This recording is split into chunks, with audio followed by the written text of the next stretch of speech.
اول ته دوه شعرونه ویم. دوه نه درې خو بیا نه دوه دي. هڅه دوه صحیح دي.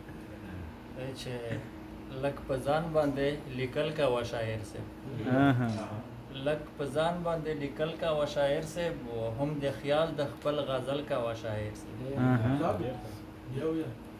لک په ځان باندې لیکل کوه شاعر صاحب، هم د خیال د خپل غزل کوه شاعر صاحب.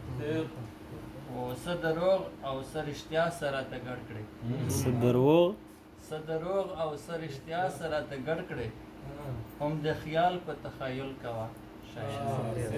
ډېر ښه ډېر ښه. مننه. غزل مطلب تو دی چې دا ښه دي او که بد خو ستا شعرونه مجازي دي. دا ښه دي او که بد، دا ښه دي او که بد خو ستا شعرونه مجازي دي، چې ذکر کړې د میو ستا خیالونه مجازي دي. ډېر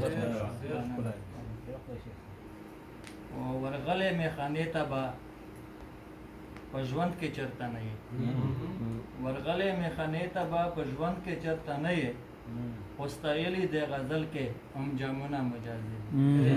ډېر ښه. ورغلی میخانې ته به په ژوند کې چېرته نه یې، خو ستایلي دی غزل کې هم جامونه مجازي دي. مننه. او نن دې جوړ دی کاروبار د پښتو او د اسلام نه، نن دې جوړ دی کاروبار د پښتو او د اسلام نه، په تمه د شهرت دی خدمتونه مجازي دي. او نن د هر سړي دا خیال دی په مولا کوي تنقید، نن د هر سړي دا خیال دی په مولا کوي تنقید، او نن هر ځای مجلسونه محفلونه مجازي دي. ډېر مننه. زبردست. او په واعظ نصیحت کې اثر نشته د شیخانو، په واعظ نصیحت کې اثر نشته د شیخانو، او ای شیخه په کلار شه ستا وعظونه مجازي دي. ډېر ښه ډېر ښه ډېر ښه ډېر ښه.